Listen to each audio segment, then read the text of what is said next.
आधी सुद्धा संजय राऊतांनी नवनीत भाभींबद्दल असेच वक्तव्य केले होते।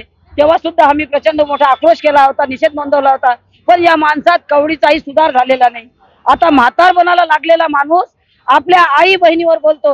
अमरावती जिल्हा राष्ट्रसंत तुकडोजी महाराजांचा जिल्हा आहे, आई अंबानगरी म्हणून आपण प्रसिद्ध आहोत, आणि अशा नगरीतील महिलांचा हा नेहमी अपमान करत आलाय।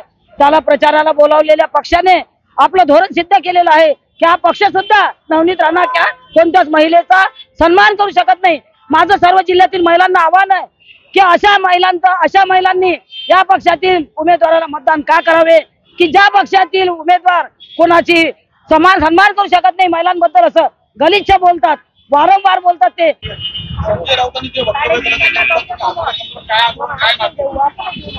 संजय राऊत अमरावती शहरामध्ये प्रचार दौऱ्यात आले असताना त्यांनी संपूर्ण स्त्री शक्तीचा या ठिकाणी अपमान केलेला आहे। वंदनीय बाळासाहेब ठाकरेंच्या नेतृत्वामध्ये तयार झालेले संजय राऊत संस्कृतीचा कुठेतरी अपमान करत आहे। महाराष्ट्रातल्या तमाम नव्हे तर देशातील तमाम स्त्रियांचा संजय राऊतांनी अपमान केलेला आहे। आमच्या नवनीत ताई राणा यांना नाची म्हणून एका महिलेचा नव्हे तर संपूर्ण देशातील महिलांचा अपमान केलेला आहे। कला ही कला आहे आणि कला करणाऱ्या महिलेचा अपमान करणं हे अतिशय नीच आहे। संजय राऊतांना मला माहिती आहे ना, काँग्रेसमध्ये तुंतुन वाजवत डान्स केलेला अशा संजय राऊतांना बिलकुल म्हणजे यांनी हिम्मतच करावी नाही एका महिलेच्या संदर्भात।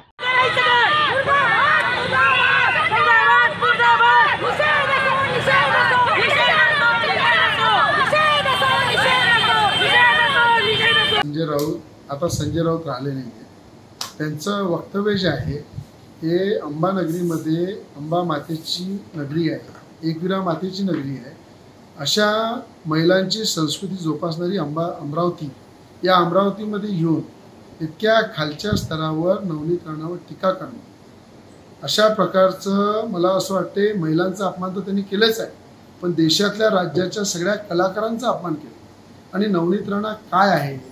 नवनीत राणा आपल्या मेहनतीतून घामातून जनतेच्या विकासासाठी जनतेच्या हितासाठी काम करते, लढाया लढते, विकास कामं खेचून आणते। अशा महिलेवर टीका करणं, अशा पद्धतीनं नवनीत राणाला या इलेक्शनमध्ये गाळा असे शब्द वापरणं, हनुमान चालीसा वाचतो म्हणून त्यांना लॉकोमध्ये टाकणं, जेलमध्ये टाकणं, चांदूर बाजारच्या सभेमध्ये त्यांना अमरावतीच्या जमिनीमध्ये गाळा एका महिलेला वक्तव्य करणं, कलाकाराचा अपमान करणं, मला असं वाटते पूर्णपणे संजय राऊत हे आता संजय राऊत नाही जनाब संजय राऊत झालेले आहे, ज्यांनी बाळासाहेबांचे सगळे विचार सोडून दिलेले आहे, बाळासाहेबांचे हिंदुत्वाचे विचार सोडले आहे, आणि 10 जनपदवर जे उद्धव ठाकरे संजय राऊतला रोज नाचावं लागते, राहुल गांधीच्या इशाऱ्यावर नाचावं लागते, ते सगळे विचार घेऊन ते समाजामध्ये बोलतात। पण एक लक्षात ठेवा, बाळासाहेब ठाकरे हिंदू हृदय सम्राट जर असते तर आजच्या क्षणी संजय राऊतची हकालपट्टी केली असती। या महाराष्ट्रातल्या महिलांचा अपमान केला म्हणून, अमरावती जिल्ह्याच्या महिलांचा अपमान केला म्हणून, ज्या देशाच्या पंतप्रधानांनी 33% आरक्षण महिलांना दिलं, जे देशाचे पंतप्रधान महिलांचा सन्मान करतात मोदीजी, त्याच देशामध्ये राज्यामध्ये उद्धव ठाकरे आणि जनाब संजय राऊत जर असं महिलांचा अपमान करत असेल, मला विश्वास आहे नवनीत राणांच्या पाठीशी अमरावतीची जनता आहे। येणाऱ्या 26 तारखेला नक्कीच या जनाब संजय राऊतचे विचार काढतील आणि 3 लाखापेक्षा जास्त मतांनी नवनीत राणा निवडून येईल।